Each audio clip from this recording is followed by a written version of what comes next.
बिस्मिल्लाहिर्रहमानिर्रहीम। अल्लाहुम्मा सल्ली अला मुहम्मद व आले मुहम्मद। हम जानते हैं कि अल्लाह करीम ने इंसानों की हदायत के लिए मुख्तलिफ अदवार में 4 आसमानी किताबें नाजिल की। बदकिस्मती से पहली 3 किताबों ज़बूर, तौरात और इंजील में वक्त गुजरने के साथ साथ सख्त तहरीफ और रद्दोबदल कर दिया गया। ये रद्दोबदल किसी और ने नहीं बल्कि खुद इन किताबों के मानने वालों ने किया। इस रद्दोबदल और तहरीफ का मकसद दुनियावी फायदे हासिल करना था। अल्लाह का शुक्र है कि उसने अपनी आखिरी किताब कुरान मजीद की हिफाजत का जिम्मा खुद लिया और यूं आज तक कुरान में ना किसी किस्म की तहरीफ हुई और ना रहती दुनिया तक ऐसा हो सकेगा। आसमानी किताबों में इंजील या बाइबल ऐसी किताब है जिसमें बहुत ज्यादा तहरीफ और रद्दोबदल किया गया। आज हम इंजील में जबरदस्ती शामिल किए जाने वाले एक ऐसे मौजू पर गुफ्तगू करेंगे जो नहायत अहम होने के साथ साथ हमारे अकायद को भी पामाल करने का सबब बन रहा है। कुरान और अहदीस की रोशनी में ये वाज़ेह है कि जन्नत में क़याम के दौरान हमारे बाप हज़रत आदम और हमारी माँ बीबी हव्वा से तर्के उला हुआ, यानी वो इस दरख्त का फल खाने के मुर्तकिब हुए जिसके बारे में अल्लाह ने उनको पहले से बता दिया था और उनको मना कर दिया था कि इस दरख्त के पास मत जाना। शैताने मरदूद ने किसी तरह इनको बहका दिया और वो उस हुक्म पर अमल ना कर सके जिसकी पादाश में हजरत आदम और हव्वा के जिस्मों से जन्नती लिबास उतार लिए गए और उनको जन्नत से निकाल कर जमीन पर भेज दिया गया। इस सारे वाक़े की तफसील और गवाही कुरान मजीद में मौजूद है। अब इस मौजू पर इंजील में किस तरह रद्दोबदल किया गया और इसमें क्या मवाद अपनी तरफ से शामिल किया गया। इसमें एक बाप की सूरत में अजीबो गरीब और गुस्ताहाना अकीदा साम की नस्ल शामिल किया गया है। याद रहे कि इस तहरीफी अकीदा साम की नस्ल में हमारी वाजिबुल एहतराम उम्मुल बशर बीबी हव्वा अलैहिस्सलाम की इज्जत और इस्मत पर किस तरीके से तोहमत लगाई गई है और उनकी शान में किस तरह सख्त तरीन गुस्ताखी की गई है। साम की नस्ल का अकीदा बाइबल की नाकस तशरी और तोहम परस्ती पर मबनी एक एतकाद है। ये परखना नहायत जरूरी है कि साम की नस्ल का अकीदा तराशने या घड़ने की जरूरत क्यों पेश आई। इसका जवाब ये है कि मसीहियत के मुतासिब पैरोकारों ने एक तहरीक की बुनियाद डाली जिसका नाम मसीहियत की शनाख्त की तहरीक रखा गया। मसीहियत की शनाख्त की तहरीक का ताल्लुक बहुत से गलत अकायद से है। मसीहियत की शनाख्त की तहरीक क्या है?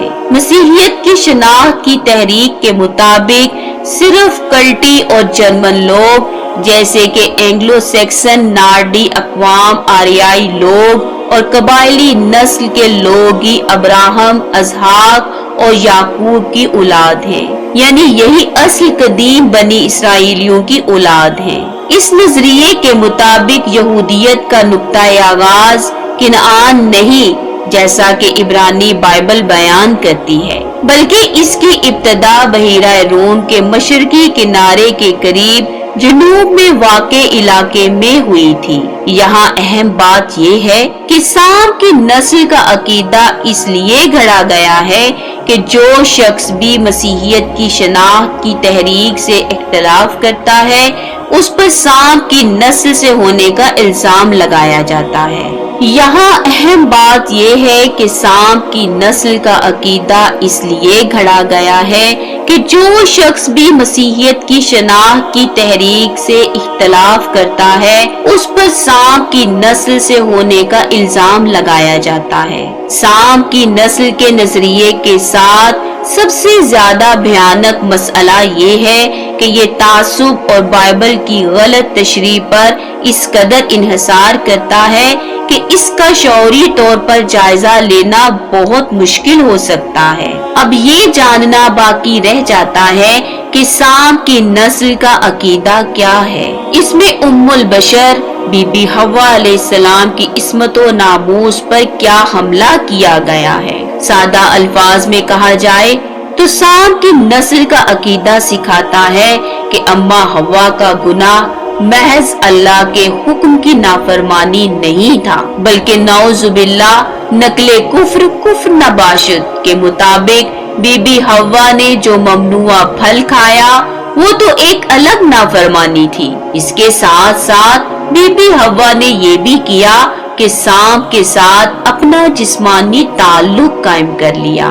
اس ناجائز تعلق کے نتیجے میں ایک بیٹا پیدا ہوا جس کا نام قائن تھا، یعنی یہ قائن بی بی حوا اور سانپ یعنی شیطان کا بیٹا تھا۔ اس تصور کے مطابق قائن کی نسل سے پیدا ہونے والے شیطان کے بیٹے ہیں، اور اس میں زیادہ تر وہ نسلیں یا گروہ شامل ہیں جن کو سام کی نسل کے عقیدے کو ماننے والے ناپسند کرتے ہیں۔